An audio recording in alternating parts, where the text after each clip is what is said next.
Doa pengantar. Alhamdulillah, puji syukur kehadirat Allah Subhanahu wa Ta'ala memberikan rahmat dan hidayahnya sehingga saya dapat menyelesaikan tugas ini tepat waktu. Selanjutnya saya ucapkan terima kasih kepada Bapak Muhammad Anwar Idris MAG sebagai dosen mata kuliah kewarganegaraan yang telah banyak memberikan bantuan dengan arahan dan petunjuk yang sangat jelas sehingga mempermudah saya menyelesaikan tugas ini. Di sini saya akan membahas yang pertama, hubungan warga negara dan negara itu nanti seperti apa, ada peranan warga negara juga, hak dan kewajiban setiap warga negara menurut UUD tahun 1945, hak warga negara Indonesia, yang terakhir ada dinamika dan tantangan pelaksanaan hak dan kewajiban warga negara, yang terakhir ada kesimpulan. Latar belakang. Hubungan antara negara dan warga negara identik dengan adanya hak antara warga negaranya serta berkewajiban membela negaranya. Apa ada kata kewajiban di sini? Karena di Indonesia sering kali terjadi adanya kesenjangan antara peranan negara dengan kehidupan warga negara, seperti masalah politik, sosial, ekonomi, dan budaya. Hubungan warga negara dan negara. Hubungan antara warga negara dan negara adalah suatu hubungan timbal balik yang didasari oleh hak dan kewajiban. Apabila warga negara telah memenuhi kewajiban, maka negara akan memberikan hak masing-masing warga negaranya. Bahwa hubungan negara dan warga negara itu adalah memenuhi hak dan kewajiban dengan imbal balik pada warga negaranya. Apabila warga negara telah memenuhi kewajibannya, maka negara akan memberikan hak masing-masing kepada warga negaranya yang sudah tercantum dalam Pancasila, yang mana bunyinya 1. Ketuhanan yang Maha Esa. 2. Kemanusiaan yang adil dan beradab. 3. Persatuan Indonesia. 4. Kerakyatan yang dipimpin oleh hikmat kebijaksanaan dalam permusyawaratan perwakilan. 5. Keadilan sosial bagi seluruh rakyat Indonesia. Pancasila ini sangat diperlukan untuk menjaga eksistensi bangsa Indonesia, karena di dalam setiap sila banyak nilai-nilai luhur bangsa Indonesia yang sesuai dengan kepribadian bangsa dan negara. Kenapa banyak nilai-nilai yang terkandung? Karena di situ mencakup kemanusiaan yang adil dan beradab. Jadi negara kepada rakyatnya itu harus adil. Terus ada persatuan Indonesia. Yang keempat, kerakyatan yang dipimpin oleh hikmat kebijaksanaan dalam permusyawaratan dan perwakilan. Di dalam musyawarah itu harus ada pemimpin dan wakilnya.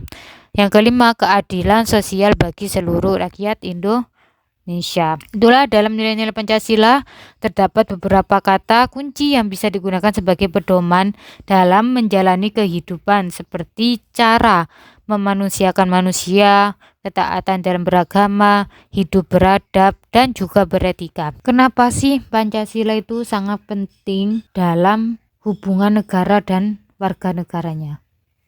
Ini saya sedikit cerita.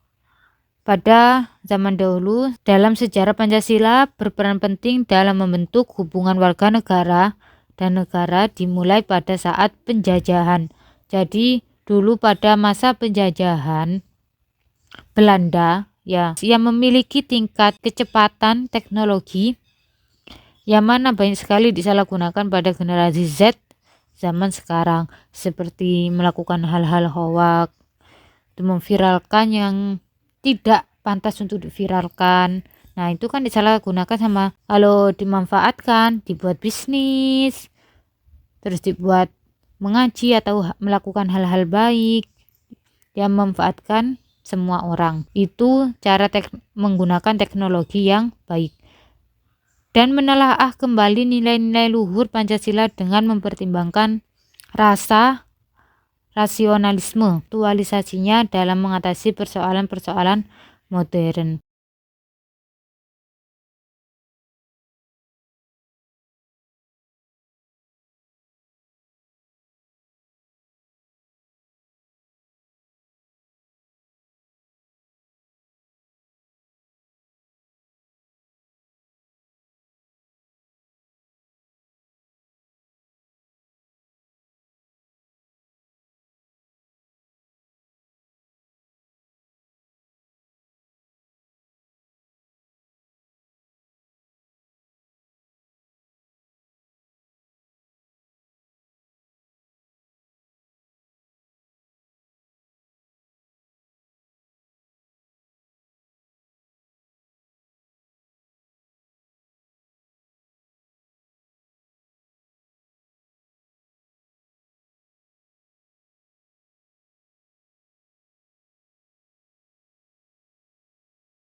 Ada asas hubungan warga negara dan negaranya. 1.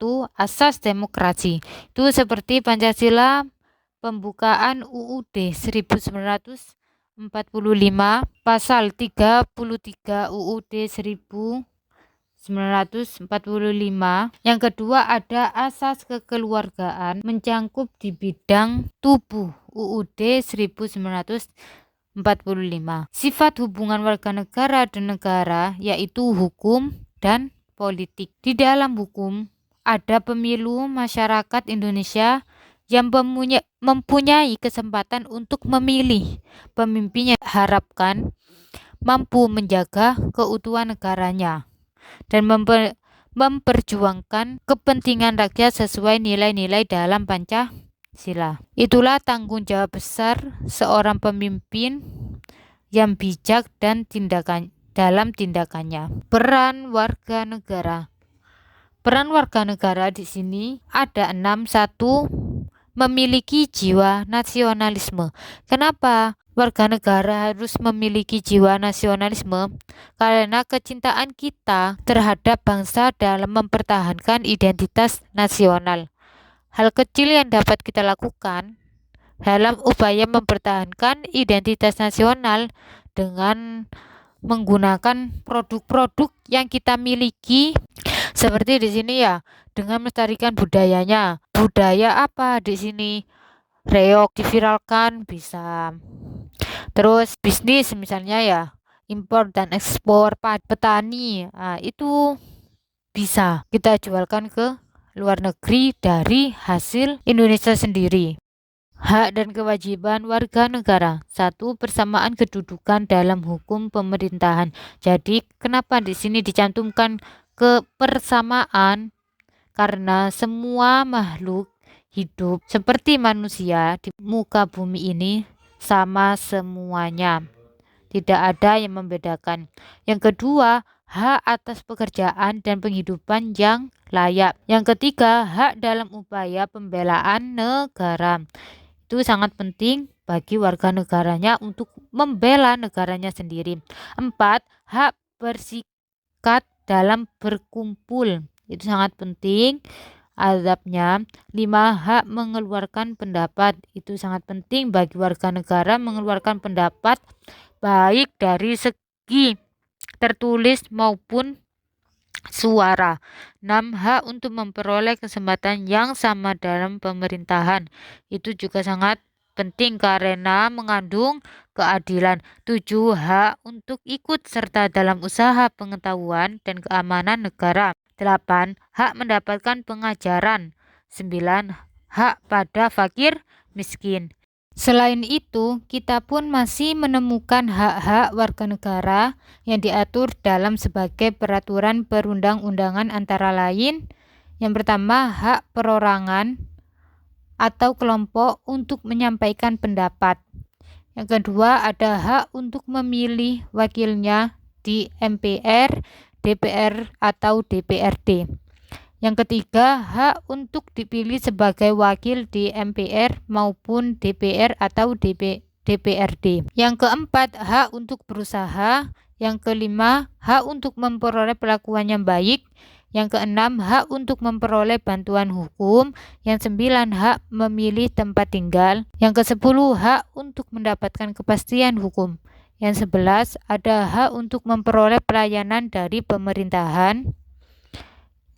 Yang 12, hak memanfaatkan sarana hukum.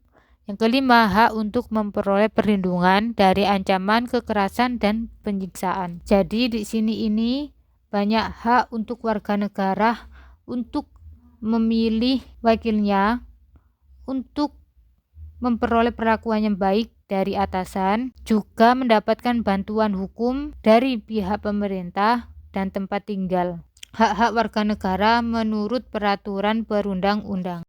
Dinamika dan tantangan pelaksanaan hak dan kewajiban warga negara. Sebagai yang telah ditetapkan bahwasannya hak dan kewajiban warga negara dan negara Indonesia tercantum dalam pasal 27 sampai dengan pasal 34 UUD 1945 yang di dalamnya menjelaskan beberapa hal dan kewajiban untuk seorang warga negara Indonesia. Namun permasalahannya saat ini adalah pencapaian dalam pelaksanaan hak aturan dasar mengenai pendidikan dan kebudayaan serta ilmu pengetahuan dan teknologi. Kenapa di sini ditekankan dengan pendidikan? Karena dalam pendidikan kebudayaan sendiri di Indonesia sudah beberapa kali mengalami gerak dinamis. Dalam pasal 31 ayat 1 UUD NRI 1945, yakni tiap-tiap warga yang berbunyi tiap-tiap warga negara berhak mendapatkan pengajaran.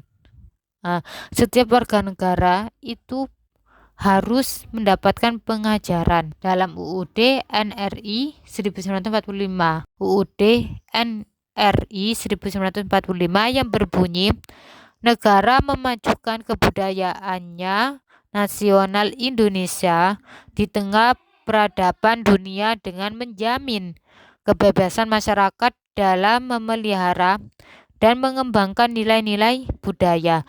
Tantangan pelaksanaan hak dan kewajiban warga negara di sini ada 3. 1. Pelanggaran hak, diskriminasi, penindasan, dan penyalahgunaan kekuasaan. Di sini ada pelanggaran hak yang sudah dicantumkan dalam penyalahgunaan kekuasaan, penindasan, dan diskriminasi. Yang kedua, pengingkaran kewajiban. Pengingkaran kewajiban di sini warga negara dapat terjadi dalam berbagai bentuk, termasuk tidak membayar pajak, tidak mematuhi hukum, dan tidak berpartisipasi dalam proses demokrasi. Ada globalisasi. Globalisasi telah membawa dampak signifikan. Kesimpulan bahwa hak dan kewajiban warga negara adalah suatu kewenangan yang dimiliki oleh warga negara guna untuk melakukan sesuatu sesuai peraturan perundang-undangan.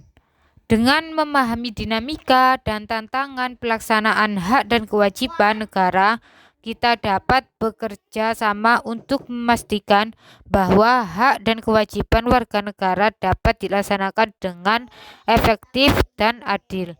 Jadi, hubungan antara warga negara dan negara adalah suatu hubungan timbal balik yang didasari oleh hak dan kewajibannya. Itulah kesimpulan dari hubungan warga negara beserta hak dan kewajibannya.